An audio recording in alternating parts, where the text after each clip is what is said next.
a second, let me catch my breath. Remind me how.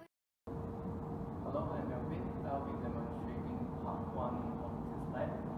It is a stepper motor controller, and it has 3 inputs, which is the enable stepping, which allows it to change the output, control the direction of stepping, which allows it to turn clockwise or anti-clockwise, and the clock. And this is the stepping sequence. And this is the step diagram for the mode. And this is the step table. And lastly, this is the K-map. And this is the output function for the respective output. And this is the schematic diagram. Okay, let's move on to the circuit. So at first, this one is the EN, the enable button, and this one is the CW, the controller. When the EN is not turning on, no matter how you on the CW, it won't change. And when you hold the enable button, it will start rotate. And it's because the controller is in 0, so it is rotating in anti-clockwise. And when we change the controller to 1, it will start to turn in clockwise directions.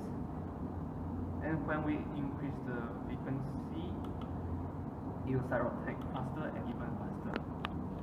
And when we stop the enable stepping button, it will stop at the rest right here. Stop. Doing part 2 of our experiment E4. So first of all, I would like to say that we are doing linear feedback of our shift register. So this is our state diagram expected, and we will be using this schematic diagram to create our circuit, which is right here. So when testing for our state diagram, I will set this to 1 Hertz. So as we can see, 011, 100, 010, 110, 111, 011, and back to 001. So it follows our state diagram over here. So basically, we are trying to check with our DSO here, our clock, and our XO as shown here. So based on this right here, we'll be expecting a 01, 0111. So as we can see here, 01, 0111, back to 00 as shown here. But since for checking for the output of 1 here, we'll be using X1 because it is faster in accordance to 1 bit. So as we can see from here, it shows a bit of 1.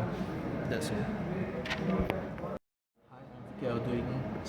I'll be doing part 2 of our section 2 of our lab E4. So basically, we'll be creating our circuit based on this equation, which will only move 2 wires in our circuit.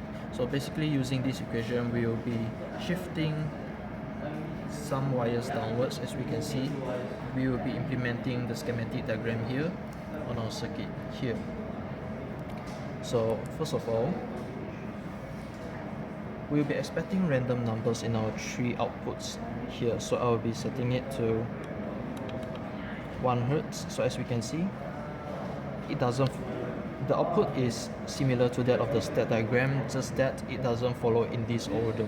It will be randomly distributed, the output. So checking for our DSO, our new output of our XO. So first I'll set this back to 500 kilohertz.